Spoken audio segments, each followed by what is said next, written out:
Welcome to the first PowerPoint. This week we're going to be looking at a lot of nutrition and food service issues.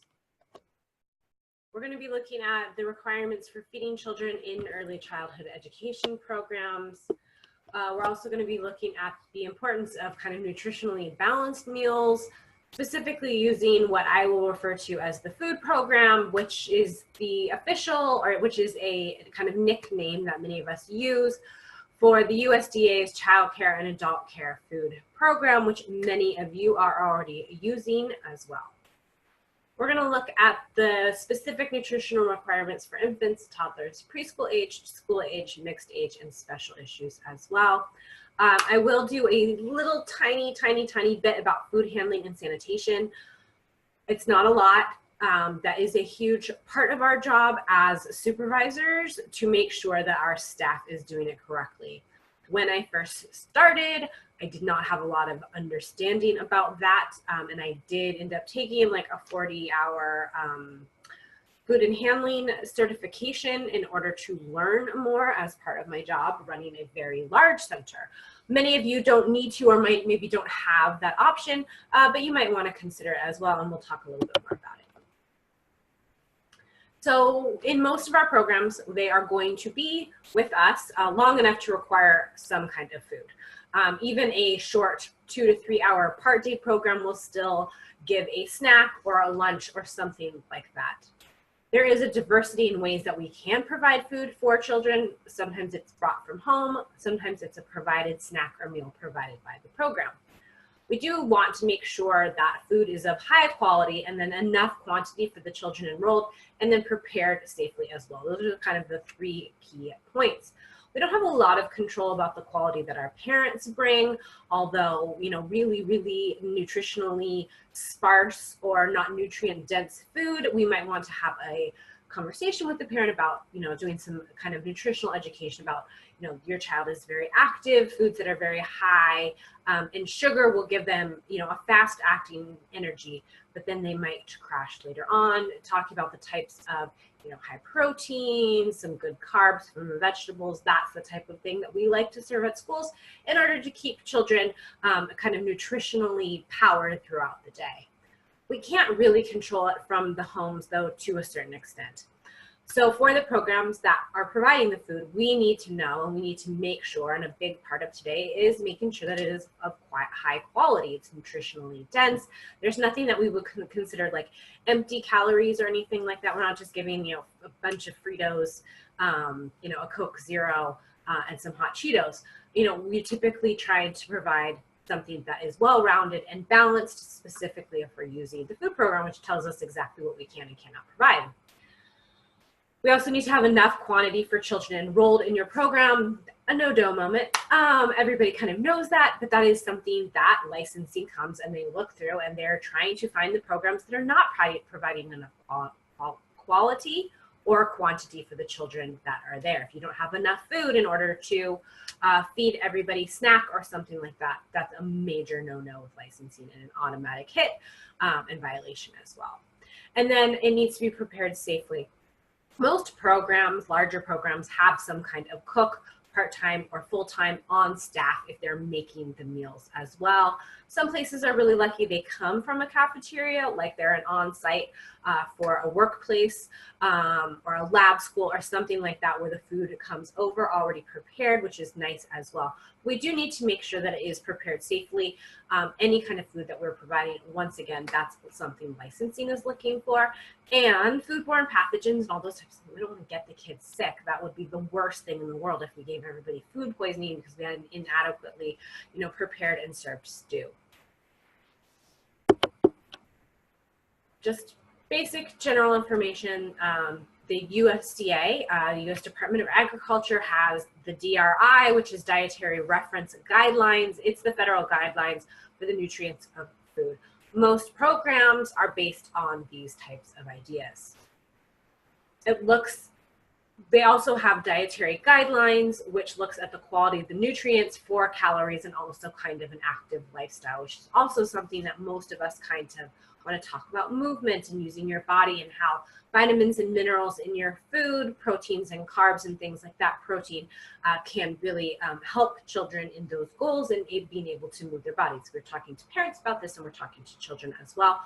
And we might want to just remind staff periodically. We're probably doing most of our training around family style dining and how to give children food and how to set up great environments around food. But it probably doesn't hurt to remind staff every once in a while. Nutrition is important. It's important as a workplace and employees, and it's also important with the work that we do for our children. We also have the My Plate, which is like the food pyramid, but it focuses on fruits and vegetables, which has been a fantastic change. Half your plate should be fruits and vegetables, with grains being about a quarter and protein being about a quarter as well. A fantastic change. We really want to focus on fruits and vegetables, especially in programs where we have children who are developmentally a little bit more pickier.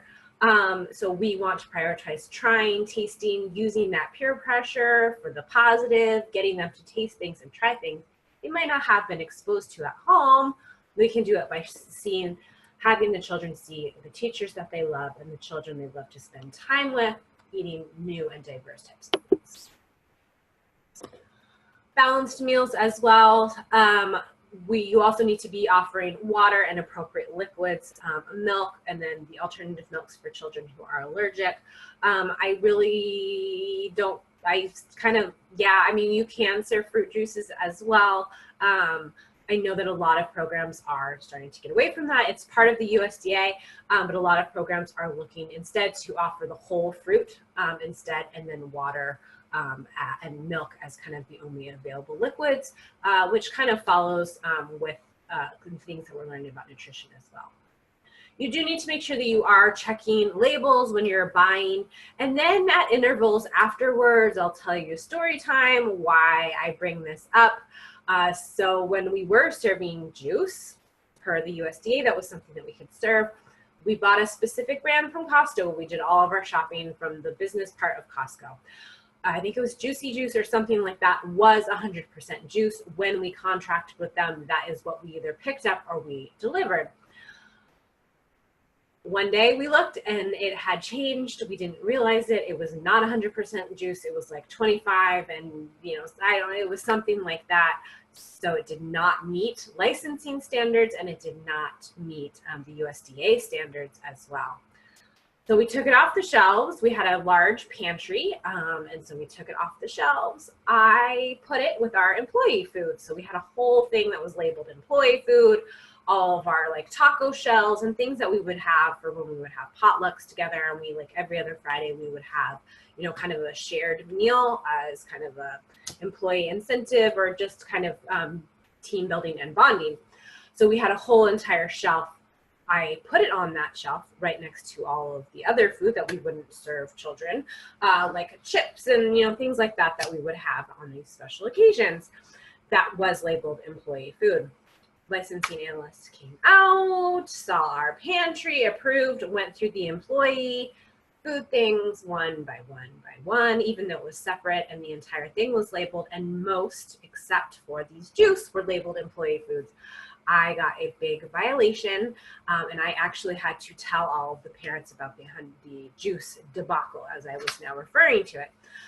Most of the parents were like, what are you talking about? Like, I don't care about this. I don't care about juice. I'm glad you're serving the right juice that you're supposed to, but I don't understand why you got a violation. Everybody was really understanding about it. But it is something that when you get somebody who is very by the book, very by the rule, and possibly kind of looking more so than you would think, might find things like this. So it is important when you contract with a service like the dairy company or whoever delivers your food, they don't necessarily know the USDA and licensing and all those types of things that we need to know. So it's really on us as the buyer to make sure that what we want from them, because of our specific nutritional requirements, we are actually getting. You can talk to a customer service support person and be like, we have to have 100% juice, we have to have this, we have to have that, in order to kind of maybe get some additional customer service, and they can notify you when there are changes in the products that you're getting.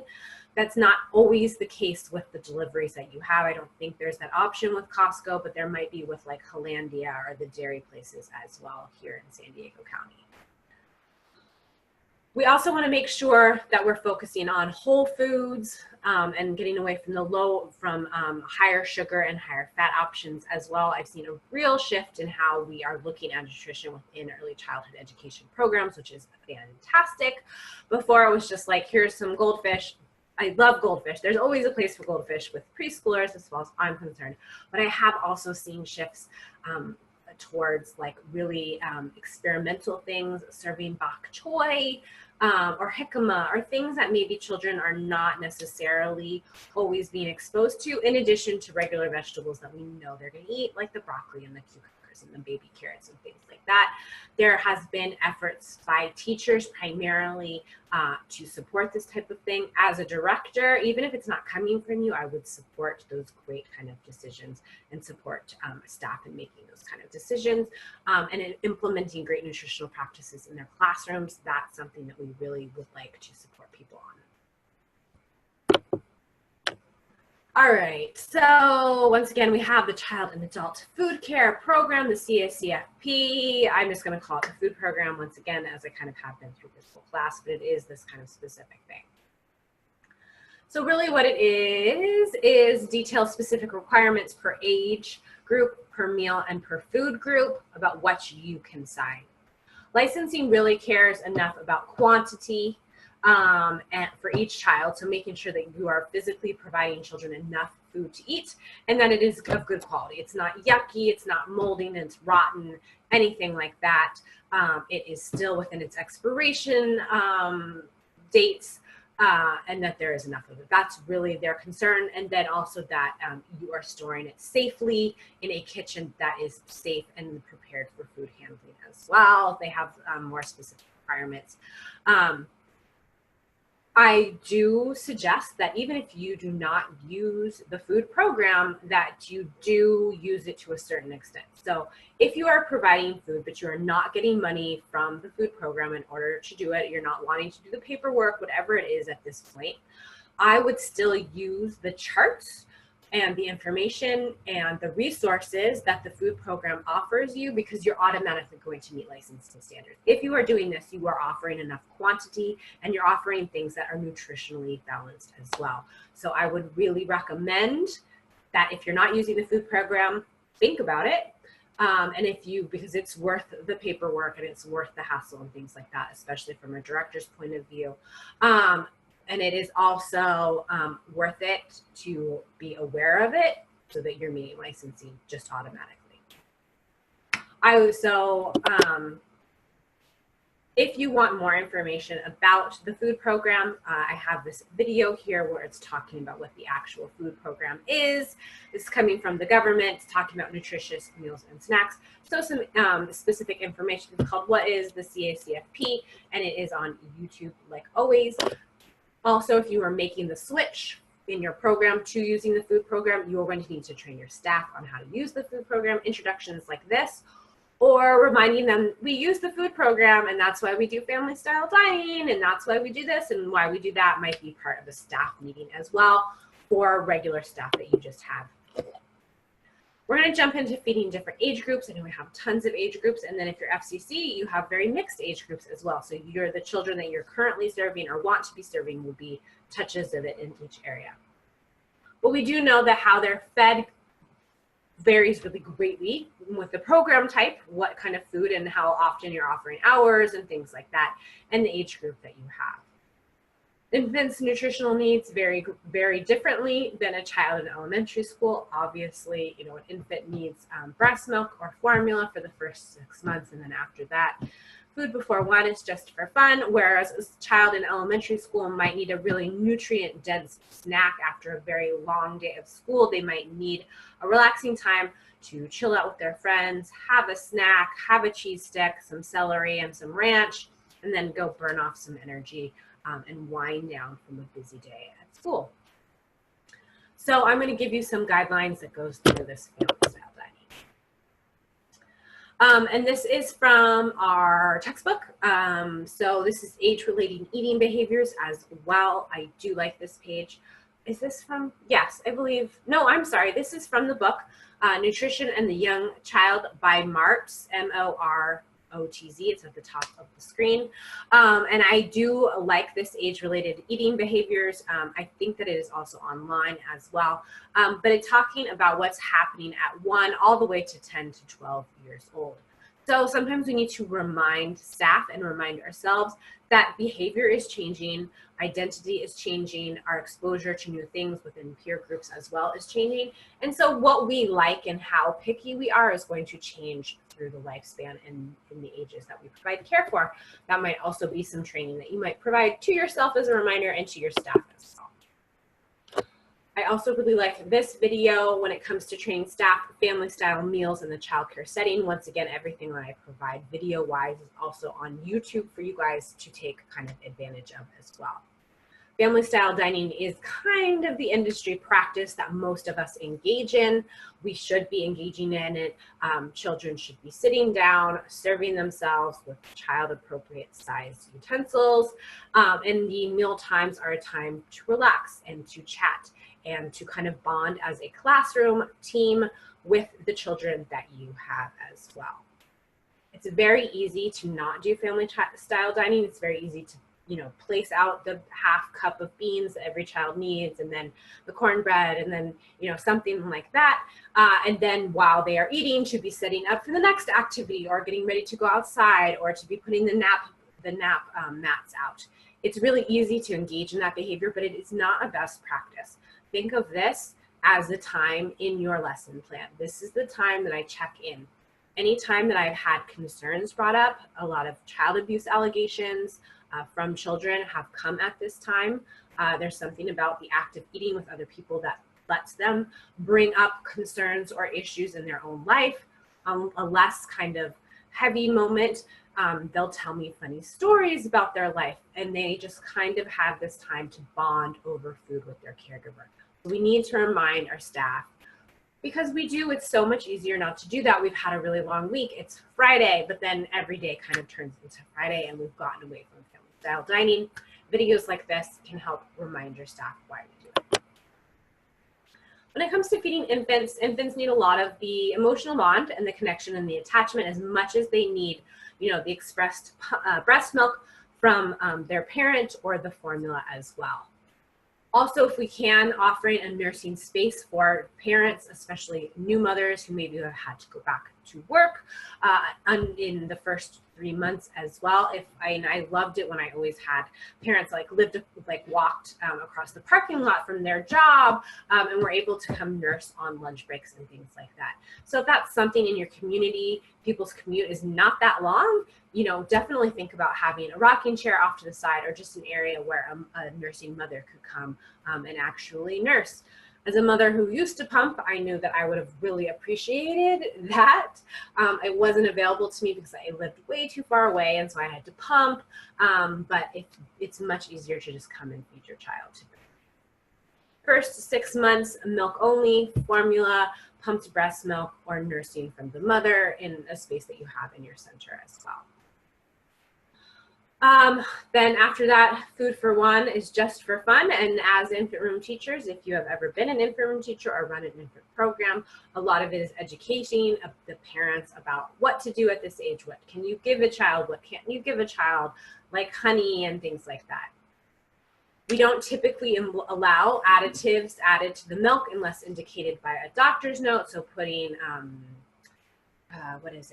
rice cereal and things like that to make it thicker. Some doctors do recommend it if you have GERD or acid reflux. For the most part, we don't allow parents to do that in the program, even if they do it at home. Purees provided when children can sit up. And then from my perspective as an early interventionist, somebody who worked with children with special needs for over 5 years on a daily basis, there's something called the tongue thrust, which is kind of when they stick their tongue out every time you try to put food in. that is them saying, I'm developmentally not ready for this. My oral motor skills have not developed. Please don't give me any food. Also, we like it at 6 months because the digestive system has matured as well. The child's able to sit up better. Their windpipe is in the proper position. Their mouth is in the proper position. So looking at it from an occupational or eating standpoint, we do want to do it at 6 months or later than that as well. When it comes to children after purees have been introduced and crunchier foods, then we can look at small finger foods. But once again, they need to be able to sit up straight, and they should be able to use that pincer grasp as well. I really consider feeding infants a time to educate parents on tastes, textures, colors, smells as they explore food and eating with each other. So family style dining, as soon as children are eating purees, if they can be brought in with the other infants, sitting around those little tables, exploring lots of different things, lots of different foods, lots of green vegetables as well. And that might take a little bit of educating our parents on that as well. When we're training infant caregivers, somebody's coming into our classroom as a brand new infant teacher, or just a reminder for more experienced, established staff who might have gotten away from our missions. A lot of it is that routine-based feeding. Children need to be hugged, they need to be held as they are being fed. They shouldn't be propped in cribs, sucking bottles on their own. I have sat in an infant room because, you know, I got called in as a director because all the babies were crying because they all needed to be fed, holding 2 babies at once, you know, when there were not enough hands to go around. We also need to train our staff on the thawing of breast milk and the warming of milk and formula safely. Where are you actually warming it? How are you warming it? What kind of bottle warmers do you have? Sometimes people use crock pots as well. Also, hand washing procedures, when caregivers should be hand washing all of the time. That's the right answer. But before any kind of food preparation or bottle preparation, making sure that they're washing their hands before they prepare formula or offer solids. I also put in some information about being breastfeeding friendly at a child development center. So in childcare, if you are looking to become more of a breastfeeding friendly workplace for your own staff who might be needing to pump or to breastfeed, and then also for our families as well. So feeding toddlers, they are what we call neophobic. They have a fear of new or unfamiliar foods. That's a big part of the developmental stage that children are in. So dining is a mix of independence. So we also know that they need to practice me do, you know, and they need to be able to feed themselves with utensils, super sloppily and messily at first. Knowing this, having the giant bibs, or even on hot days, no clothes, on spaghetti day or something like that. And then the supervision and the scaffolding in order to pour liquids. So that's something that we would train staff on as well. The look and texture of food at this age is highly important. I had a wonderful caregiver who on spaghetti days would separate it out because she had noticed that the toddlers, we had 2 toddler classrooms, a young Todd and an older Todd, were not eating a lot of food because they didn't like it all mixed together. So she was fantastic and kind of separated for us. You might want to look at the types and ways that you are feeding, the types of plates that you're feeding as well. They like those dividers as well. Typically, a child needs to try a food at least 20 times. And I'm not advocating that you sit there and you shove food in their mouth 20 times, but being exposed to, and maybe in a casual and fun environment, being exposed to and being encouraged nicely and gently to try new foods, you do it at least 20 times. And then they can kind of make a decision, man, I hate okra, but baby corn is okay. You know, something like that. Or a bok choy is rad, but I will only eat jicama if there's lime juice on top of it. You know, something like that. We all have those little food preferences, so toddlers are probably going to develop those as well. If you want any more information, Ellen Satter, and I wrote it down for you at the bottom of the screen, ELLYN, has great guidelines for feeding. It's a great way to educate parents. And then also kind of just talking about what she calls the division of responsibility. We as adults control the variety of food when it's offered and modeling quality food choices, and toddlers control which food and how much they eat. All right, so this is training toddler caregivers. This is one of my twins. She was potty training, that's why she has no pants on. And I just kind of thought, like, that is such a preschool teacher's like outdoor home space. Like, this was my backyard at the time. I have an easel already set up. It's like a Saturday and our friends are over playing. And we have a little table and chairs for them as well. And they are sitting and they are feeding themselves very messily. And I thought, you can take the preschool teacher out of the classroom, but you can't take the preschool classroom out of the teacher. So in this age, for toddler caregivers, we're going to be looking at hand washing, food safety, once again, safe eating practices, and then probably reinforcing family style dining as well. Preschool age children, they like lukewarm food. So funny, and a lot of this is coming from that textbook that I talked about, written by Martz, M-A-R-O-T-Z. They enjoy lukewarm food, not too hot, not too cold. Look, texture, and color greatly affect this age as well. They sometimes like really crunchy foods, or maybe they don't. Peer pressure, and that we want to use the positive peer pressure. We want to offer them really cool things, talk about how much we like it, and hope that they want to emulate their teacher and the peers around them by trying new foods as well.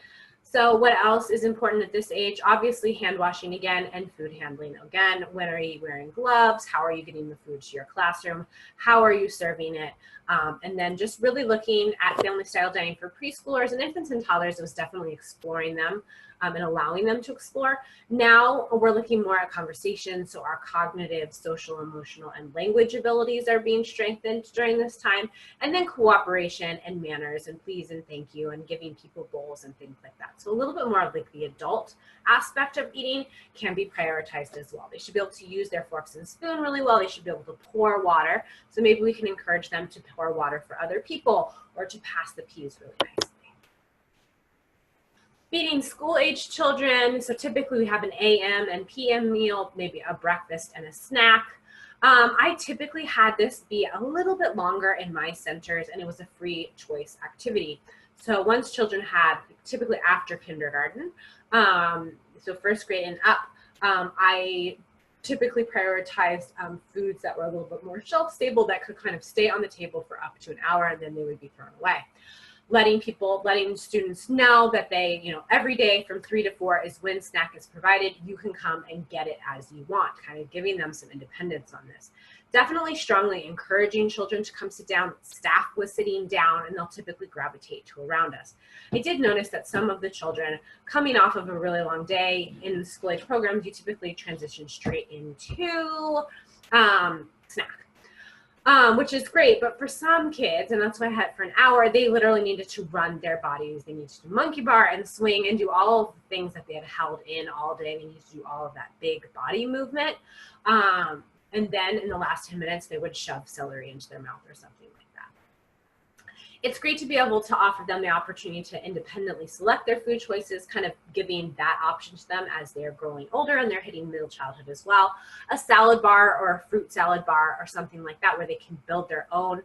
We even did parfaits where we had like chilled yogurt and then fruit and granola. They really kind of loved that type of stuff, and that was one of our most popular snacks.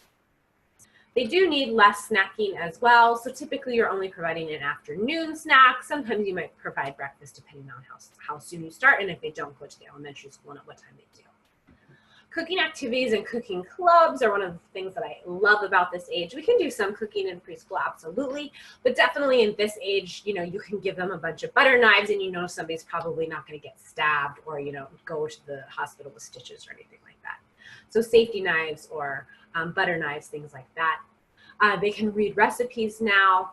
And then cooking clubs are becoming a more popular part of after-school programs that parents are paying for, where kind of healthy life skills are being promoted. So if you could bring that into the program, like your YMCA or your Boys and Girls Club, parents would probably definitely really appreciate that, being taught how to cook and taught how to provide them for themselves, while in addition to making healthy choices.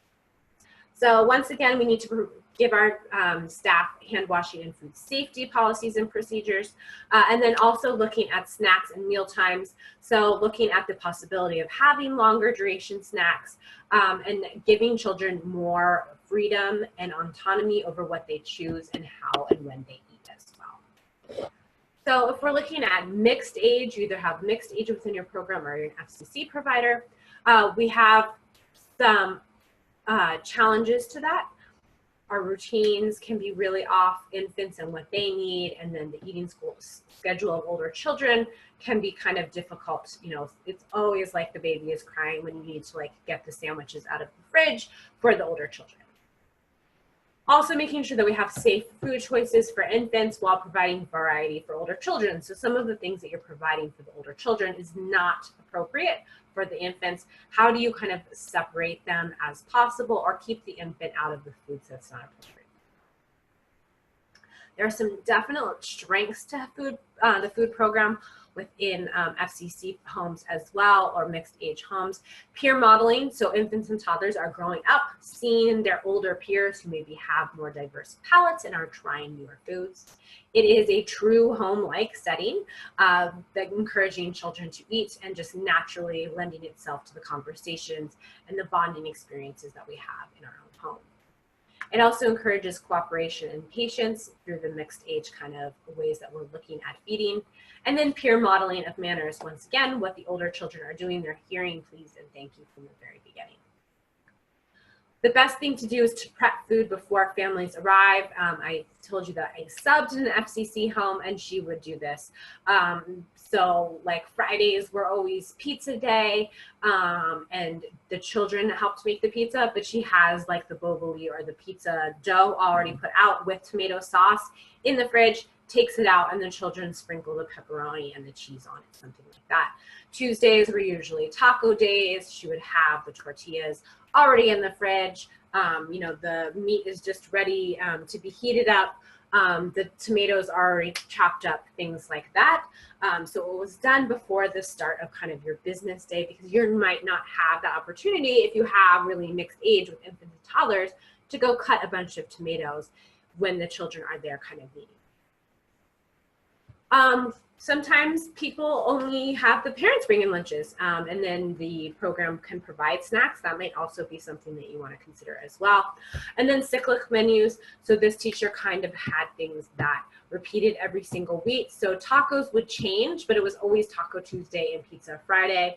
There was always going to be sandwiches on one of those days as well. She did try to offer more variety as well, but it also really helped with the parents knowing what day to kind of expect and maybe to choose different things for dinner if that was an issue in their own family. Also having toys for toddlers or preschoolers who finish early so the whole group can stay at a table, especially if you're inside or outside or maybe not in your specific classroom or living room or something like that. Keeping everybody together so then everybody can go wash their hands and get ready for nap or whatever the next experience is. And then also from there, encouraging the children to help you put things into bins. Like setting up and cleaning up is built into the curriculum and kind of the work that you do with the children. Special issues, once again, coming from an early interventionist special education standpoint, knowing oral motor difficulties, so being able to chew appropriately, use your lips appropriately, teeth appropriately. So children who choke or gag frequently, the chipmunk food where they're eating, but they're storing it in their cheeks, or seem to have a difficulty swallowing, should see a pediatrician, tell them very specifically, the pediatrician, about the choking, gagging, difficulty swallowing, and ask specifically for an occupational therapy referral as well. Some speech therapists do oral motor, but primarily in California State, you would go see a occupational therapy who specializes in oral motor techniques. It's really important that when we let parents know about these types of things, that they get that doctor's appointment and they're very clear with the issues that they're having oral motor wise in order to kind of get those referrals. Sometimes pediatricians are not that well versed in oral motor issues if they haven't encountered it a lot within their career. So sometimes we need to kind of hit them over the head with information. Children with special needs just in general, even if it's not oral motor issues, might have different needs for eating. So genetic conditions or muscle tone, like children with Down syndrome have what we call lower muscle tone. So they're floppy. If you were to touch their arms and things like that, you wouldn't be able to feel their muscles. Like if you're touching your arm right now, you can feel the muscles right under our skin. It might be more mushy or just kind of lower muscle tone. That doesn't just exist in one muscle, it exists in all the muscles in your body, which consider your oral motor, your necks, your trunk, and your core, which being able to hold ourselves up is part of eating as well. So we will have to work with therapists if we have children within our program, or work with the parents, making sure that we are feeding them correctly, or if they have genetic conditions where they have to eat through a tube in their nose or a tube in their stomach, called a G-tube. How do we do that? Typically with some input from medical professionals like a nurse, an occupational therapist, or a pediatrician. How to keep the area clean, when we should be providing the food in the bag. Many of you maybe have not done this. Don't be afraid, super easy. I was very nervous my first time working with somebody who had a G-tube, which once again is that tube that goes into your stomach. But it's really, really easy and there's trainings all over the place, and a lot of insurances provide them as well. And parents have been extensively trained in order to have the child at home with them having this type of thing as well. So just getting that training and knowing about it, the first week will seem a little bit scary. How do we provide feedings in a bag and a tube and all this type of stuff? But it's very easy as well. You'll totally get used to it. We also have sensory issues with taste and textures.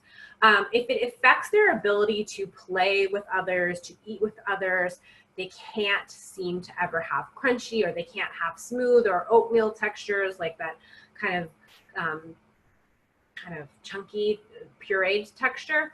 They might also want to see an occupational therapist as well. If it's really limiting their ability to eat with their sensory issues, this is a lot. We'll see a lot of this in autistic spectrum disorders or sensory processing disorders, where children kind of really are struggling with sensory. And once again, occupational therapists and therapies, and it doesn't have to be one-on-one, it can be group therapy where a bunch of children who have the similar issues are in a group being exposed to and exploring new textures. A lot of time from my own personal experience, professional experience as well, working with at-risk and children who have been abused or have been in foster care. These children can have food scarcity issues, and taking away or limiting food can be really, really difficult. So if you were in a situation where your food was really minimized, you didn't have enough food, you're coming from an orphanage or foster care where you were abused, or just abused or neglected in general, you are going to have some food issues, and you're also going to need to help the child be able to manage that.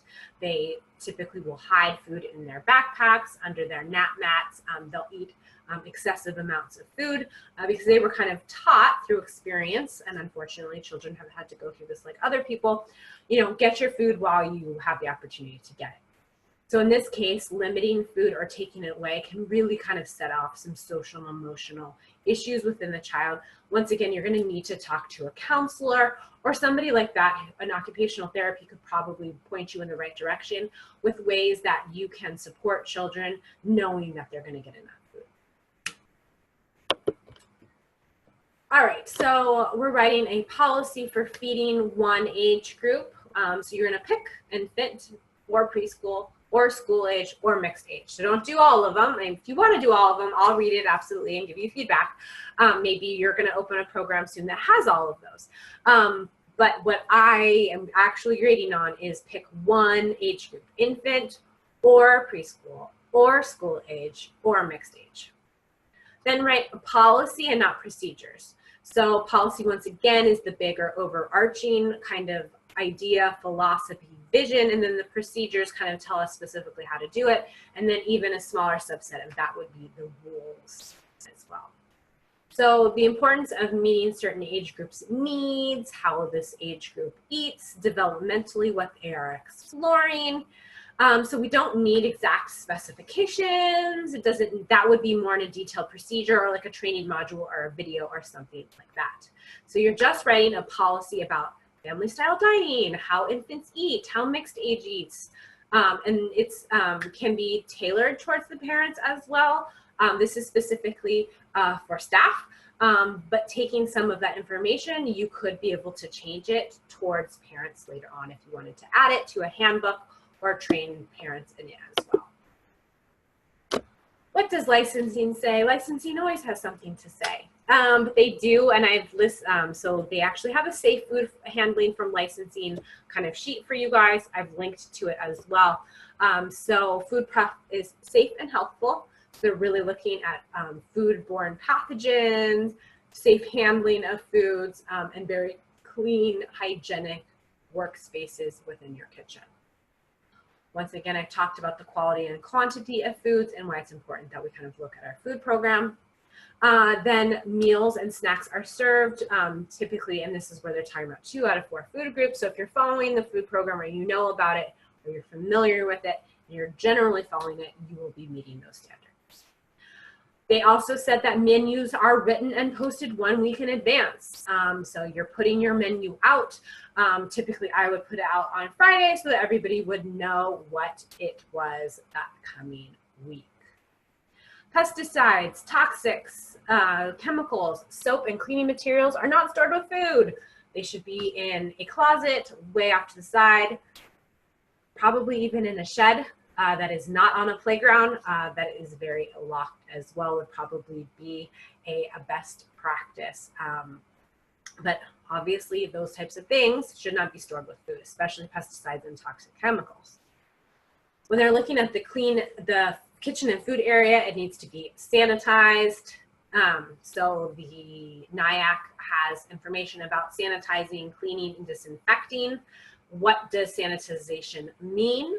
How are you going to be using bleach and cleaning in those types of services? Go ahead and search NIAC cleaning, disinfecting, and sanitizing to learn more about how you do those things in your classroom and in your kitchens as well. Food is protected against contamination, so like no wooden cutting boards or anything like that that might really seriously affect our ability to kind of keep meats away from vegetables and things like that. Then your fridge, your sink needs to be working when licensing shows up. It needs to be working, it needs to be on, it needs to be cold. And then we should have hot and cold water so we can wash our hands and clean and sanitize appropriately. And we should have adequate storage in order to meet the physical nutritional needs of the children. This is a great series on YouTube, culinary videos for childcare. It talks about food handling, safe prep work, sanitation, FIFO, FIFO, first in, first out, hand washing procedures. It has things for participants, for staff, for cooks. It also has recipes as well. So if you need to know more about sanitization, you need to know more about food handling or anything like that, look at the culinary videos for childcare. Once again, it is totally up on YouTube.